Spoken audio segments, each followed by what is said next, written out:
televízia Markíza.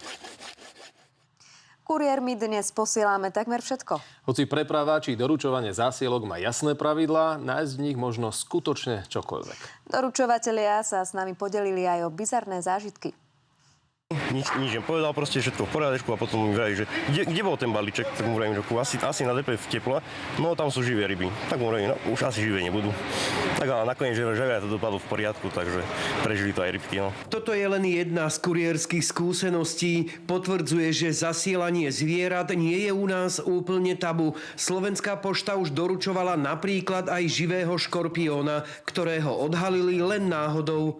Živý čierny škorpión sa nachádzal v uzavretej plastovej škatulke, ktorá vypadla zo zle zalepenej obálky. Tak to sú čudní ľudia, s nimi asi veľmi komunikovať netreba. Ukážkový príklad toho, čo je v balíkoch zakázané posielať. Zakázané je napríklad posielať omamné a psychotropné látky, chemické látky, výbušniny, munície, zbrane, nože, taktiež živé zvieratá, okrem vybraného druhu hmyzu. Tak Slovenská pošta ako aj kuriérske spoločnosti majú zoznam zakázaných vecí jasne definovaný vo všeobecných podmienkach.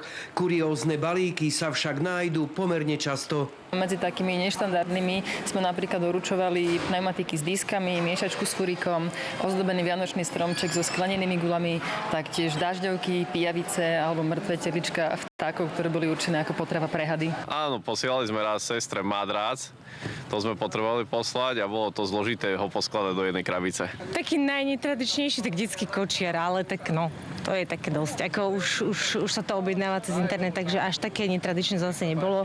Aby vyhoveli zákazníkom, kuriéri bežne doručujú zásielky rôznych rozmerov, veľkostí, tvarov či hmotnosti. Isté limity však predsa len majú. Štandardne je maximálna hmotnosť zásielky určená na 31 kg. Aj linka dokáže zatriediť zásielky s takouto maximálnou hmotnosťou. Čo sa týka doručovania kuriérmi, tak ten maximálny váhový limit je 30 kg. Čo sa týka doručovania do Z-boxov a teda do našich výdajných miest, tak je to 15 kg. Všetko, čo sa vymyká hmotnostným a veľkostným limitom, musia spracovávať ručne. No a k tým kurióznejším balíkom možno zaradiť i tie, ktoré sa skôr radia aj do kategórie podvodných. Tak keď ponúkajú nejaké lacné iPhony za nízku cenu, takže asi je to osoba, od ktorej by som čakala kameň v balíku a nie iPhone. Dominika Pacigová a Pavol Sivák, televízia Markíza.